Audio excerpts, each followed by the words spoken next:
Olha, a Constituição de 1988, ela é muito mais do que só um livro de lei, sabe? Na verdade, ela é um verdadeiro projeto para o país. É como se fosse um manual de um jogo bem complexo, onde o grande desafio é equilibrar duas forças. De um lado, o crescimento econômico, e do outro, o bem-estar de todas as pessoas. Vamos ser sinceros, quando a gente ouve a palavra capitalismo, qual a imagem que vem à cabeça? Para muita gente, é uma selva, né? Aquela coisa do cada um por si e o lucro acima de tudo. Só que aí vem a nossa Constituição e meio que coloca um freio nisso. Ela diz, opa, calma lá.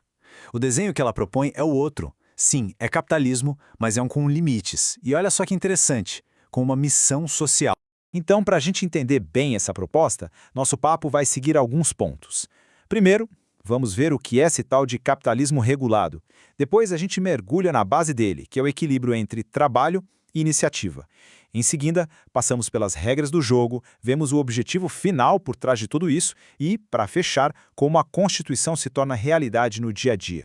Vamos começar então? A primeira grande sacada está lá no artigo 170, e a mensagem dele é bem clara. A economia do Brasil não é uma terra sem lei. É capitalismo? Sim, é, mas é um capitalismo com regras, guiado por princípios. O mercado tem liberdade, claro, mas essa liberdade não é absoluta. Ela vem junto com uma palavrinha-chave: responsabilidade.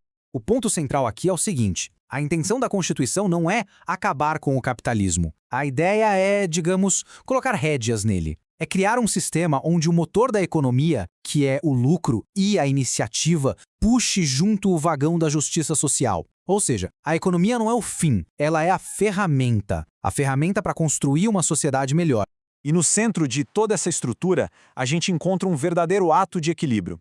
O artigo 170 se sustenta em dois pilares. E o curioso é que, à primeira vista, eles parecem até contraditórios, mas a Constituição faz questão de juntar os dois. Olha só que interessante. De um lado está a livre iniciativa. É o coração do capitalismo, né? A liberdade de abrir um negócio, de inovar, de buscar o lucro. Do outro lado, a gente tem a valorização do trabalho humano. Isso quer dizer que a dignidade das pessoas, os direitos de quem trabalha, tudo isso está no centro da equação. E o que a Constituição faz? Ela amarra uma coisa na outra. Ela diz, olha, a busca pelo lucro é legítima, mas ela não pode, de jeito nenhum, passar por cima do bem-estar e dos direitos dos trabalhadores. Ok, mas como isso funciona na prática? Bom, para organizar tudo isso, a Constituição estabelece um conjunto de regras bem claras. São os princípios que toda e qualquer atividade econômica no país precisa seguir. Pense nelas como as regras de um grande jogo mesmo. E a primeira regra é soberania nacional. Traduzindo, é simples. Quem quer jogar no nosso campo tem que jogar segundo as nossas regras. Não importa se é uma empresa gigante, se é estrangeira, aqui ninguém está acima da lei brasileira e da Constituição. É uma proteção básica dos interesses do país. Aí vem a segunda regra, que é um pilar de qualquer sistema capitalista: a propriedade privada. A Constituição garante esse direito fundamental, o direito de ter suas coisas, seja uma casa, uma terra, uma empresa.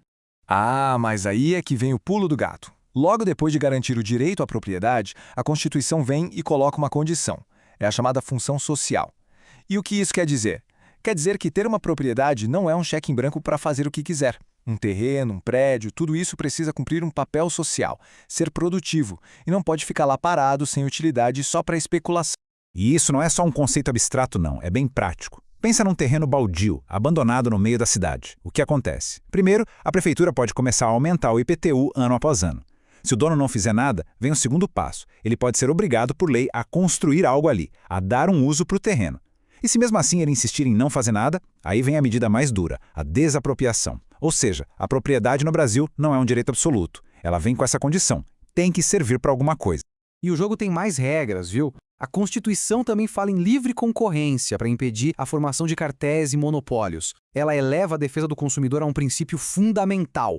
E, importantíssimo, estabelece a defesa do meio ambiente como uma obrigação. Toda atividade econômica tem que levar em conta seu impacto ambiental. É um sistema bem amarradinho, com vários freios e contrapesos. Bom, a gente já viu várias regras, né? O como as coisas devem funcionar, mas por quê? Qual é o objetivo final de tudo isso? Para que criar uma economia com tantos limites e princípios? A resposta para isso está em outro capítulo da Constituição. É o artigo 193. Ele abre o capítulo sobre a ordem social e é muito claro. Ele diz que o objetivo de toda a organização do país, e isso inclui a economia, é um só: alcançar o bem-estar e a justiça sociais. Direto ao ponto. Então, aqui a gente entende a lógica toda. A ordem econômica é o instrumento, é o como. E a ordem social, que fala de bem-estar, saúde, previdência, é o para quê, é o grande objetivo. A Constituição amarra uma coisa na outra para deixar bem claro. A economia existe para servir à sociedade e não o contrário.